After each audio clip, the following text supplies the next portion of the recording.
Assalamualaikum warahmatullahi wabarakatuh. Ya, kawan-kawan nih, kali ini kita akan membuat satu pupuk, gitu kan? Dari bahan utamanya yaitu eceng gondok. Eceng gondok, kawan-kawan. Kita tahu bahwa eceng gondok ini dia memiliki senyawa yang menyerap nitrogen dari alam. Kemudian dia menyimpannya di dalam tubuhnya nih. Dan seluruh bagian dari eceng gondok ini memiliki kandungan nitrogen yang cukup tinggi. Bahkan dia juga memiliki kalium dan begitu juga fosfor. Nah, dari penggunaan eceng gondok ini kawan-kawan, kita tahu bahwa yang dekat dengan sungai mungkin ya, atau di sebahagian orang yang memiliki rawa, dekat dengan rawa, maksudnya dia tidak sulit untuk menemukan eceng gondok ini. Jadi pada hakikatnya, ini eceng gondok untuk pertumbuhan kawan-kawan. Nah, untuk pertumbuhan. Begitu juga dengan tanaman yang sejenis ataupun keluarganya dari jenis apu-apu, kiambang, ataupun sejenis tanaman seperti ini nih. Ya. Ini keluarga dengan azolla. Jadi nitrogennya cukup tinggi kawan-kawan. Kita tahu bahwa nitrogen itu kalau dalam pupuk yaitu unsur N di dalam NPK gitu ya, huruf N-nya. Yaitu ada unsur N dan tinggi banget nih kawan-kawan. Nah, namun kalau seandainya kita ingin menggunakan ini, tidak cukup hanya kita letakkan di tanaman ataupun kita letakkan di atas media, tetapi dia juga membutuhkan cara pengolahannya agar nitrogen yang berada pada tanaman ini kawan-kawan bisa terurai. Ya. Jadi untuk lebih mudahnya tentu kita buat sebagai POC kawan-kawan yang nanti akan kita buat untuk aplikasi kocor tentunya. Ya, ke akar nih sasarannya. Jadi bahan utama nih kawan-kawan, yaitu eceng gondok ataupun sejenis tanaman lain seperti kiambang dan lain-lainnya. Ya, kemudian ini nggak cukup, kita harus melengkapi pupuknya dengan unsur yang lain, tidak hanya nitrogen, tetapi kita butuh juga seperti kalsium. Kemudian kita membutuhkan ZPT ataupun zat perangsang tumbuhnya tentunya, begitu juga untuk menetralkan pH-nya. Ya. Jadi ini bahan yang utama. Yang pertama nih eceng gondok ataupun tanaman air kawan-kawan yang berada di sungai. Ya. Kita ambil ini sebanyak 2 kg kurang lebih.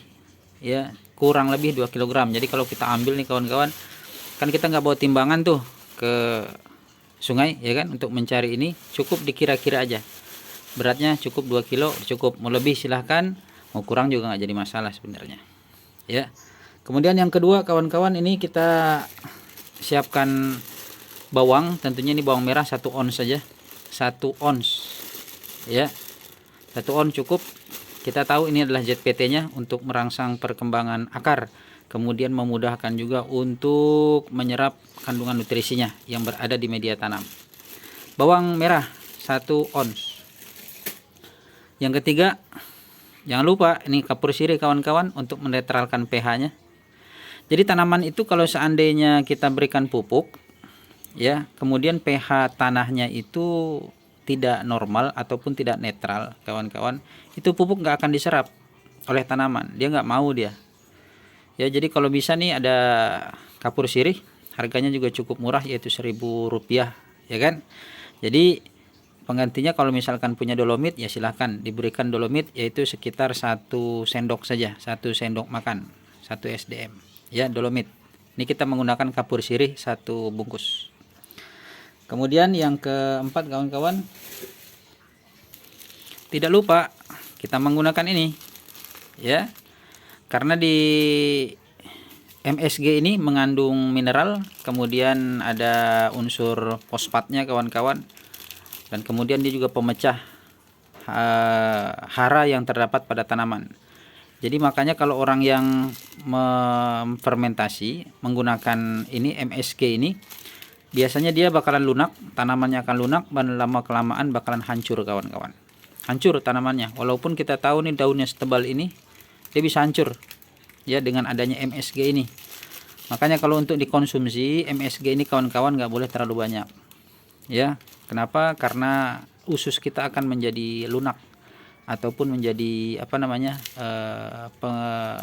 pengikisan pada lapisan usus, ya, enzim pada usus. Apalagi di lambung. Ini sebenarnya kalau kebanyakan nggak boleh, ya. Dia juga pengganti garam. Yang garam itu memiliki unsur apa ya? Maksudnya mineral gitu ya, mineral. Jadi kita mengembalikan mineral tersebut ke dalam media tanam. Jadi mineralnya untuk menguatkan, ya, menguatkan tanaman itu sendiri. Dan unsur fosfatnya untuk memicu perkembangan bunga.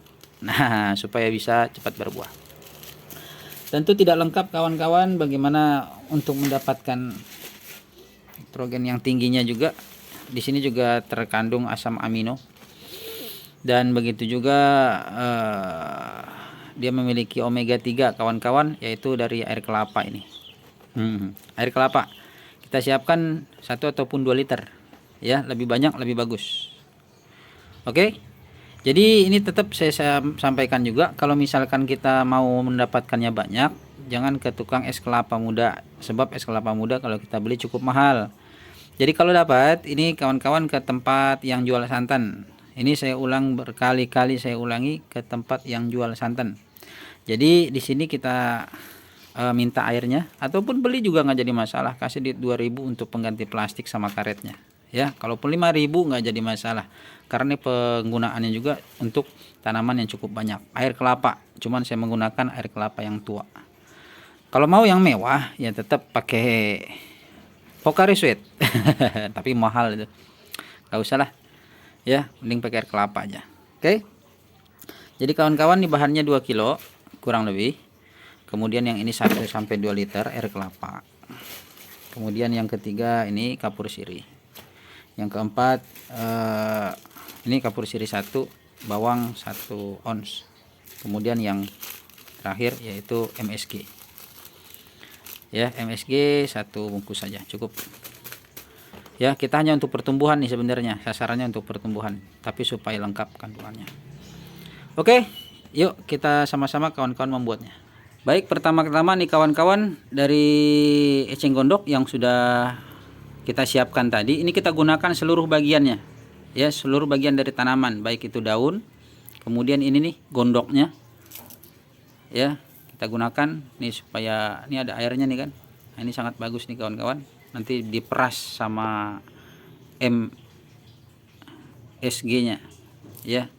Jadi ini kita siapkan, kita cincang aja seperti ini. Nggak perlu halus, nanti dia bakalan hancur dengan sendirinya. Oke, masukkan. Akarnya nih kawan-kawan jangan dibuang, sebab akarnya ini juga memiliki sifat home bakteri, ataupun dia rumah bakteri, ataupun rumah mikroba, ya, mikroba. Jadi mikrobanya itu supaya ikut ke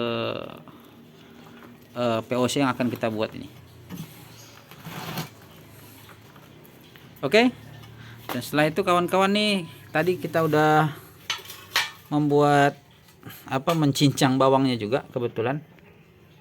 Jadi bawangnya kini kita cincang semuanya nih kawan-kawan nih. Bawang, ya, bawang merah disediakan dengan akarnya, kemudian dengan semuanya, nggak ada yang dibuang, pokoknya dimasukkan, dicincang ke dalam ember ini. Baik.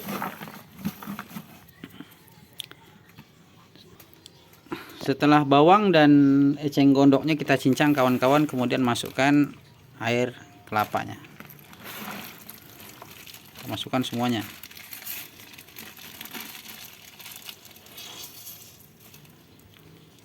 Oke. Setelah air kelapa kita masukkan kawan-kawan, kemudian kita masukkan juga MSG-nya.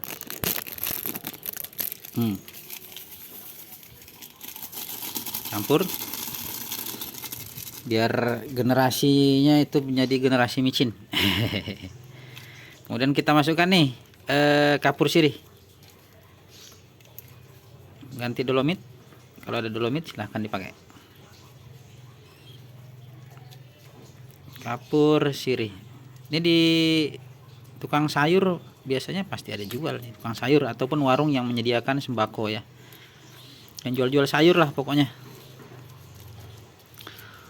Oke, setelah itu kita aduk kawan-kawan, kita aduk. Ini saya tetap sarankan juga kalau untuk mengaduknya jangan pakai kayu, nggak usah pakai alat. Kenapa begitu? Karena lebih bagus itu pakai tangan. Kenapa lebih bagus pakai tangan kan gitu? Tangan ini kawan-kawan, dia ada bakteri yang dikeluarkan. Dia memiliki bakteri, dan bakteri yang berada di tangan, khusus di tangan kanan ini juga, ini bakteri yang baik. Makanya dalam Islam itu kita disunahkan setelah kita makan, ya, kita menjilati tangan kita ini. Dan bahkan kita disunahkan juga untuk menggunakan tangan kalau makan kan. Tidak menggunakan sendok. Nah, jadi kalau misalkan ditanya kira-kira mana lebih bagus, makan pakai tangan atau pakai sendok? Nah, jawabannya tergantung. Tergantung. Makannya makan apa dulu? Kalau dia makan bubur ya pakai sendok lah ya. Masa makan bubur, makan bakso, makan mie instan masa pakai tangan kan gitu. Tapi kalau untuk makan sehari-hari, makan nasi ataupun makan kue, disunahkan untuk menggunakan tangan. Nah, sunnah itu kawan-kawan. Jadi kalau misalkan kita menggunakan tangan ini, nggak sadar kita bahwa pahala itu bertambah, ya kan? Karena setahu saya kan sunat itu dikerjakan berpahala, ditinggalkan nggak berdosa, ya nggak? Oke, ini udah kita rasa cukup kawan-kawan, nggak usah ditambahkan air lagi. Karena air kelapa yang tadi udah cukup untuk menenggelamkan bahan-bahannya. Baik, ini belum bisa dipakai sebenarnya. Kita mau mengambil sarinya dari semua bahan yang kita masukkan. Jadi hal yang selanjutnya kawan-kawan yaitu kita tutup.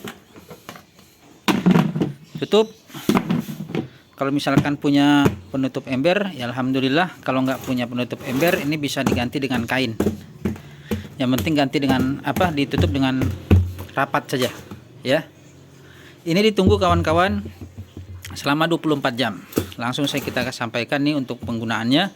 Kita tunggu 24 jam. Setelah 24 jam, ya, bikin pagi.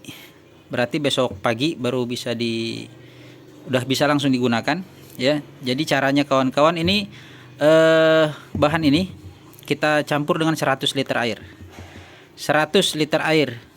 Nah, ya, kalau misalkan kawan-kawan punya drum seperti itu, ya, punya drum yang besar, langsung masukkan, kemudian diaduk dengan air biasa. Ya, air hujan kah atau air ikan kah, terserah. Itu lebih bagus. Kalau misalkan nggak punya drum, jadi penggunaannya yaitu 1 liter ini, ya, untuk 10 liter air. Oke, 1 liter untuk 10 liter air, jadi 1:10. Ini penggunaannya kawan-kawan bukan untuk semprot ya, tetapi lebih dominan ini untuk kocor saja. Kocor ya, untuk cor. Ini untuk pertumbuhan supaya tanaman kita lebih sehat, insya Allah. Cobain deh, insya Allah dia bakalan kelihatan pertumbuhannya. Oke, kita tutup, kemudian kita simpan di tempat yang teduh, jangan terkena matahari langsung. Kemudian kita tunggu sampai 24 jam, lalu kita campur dengan 100 liter air.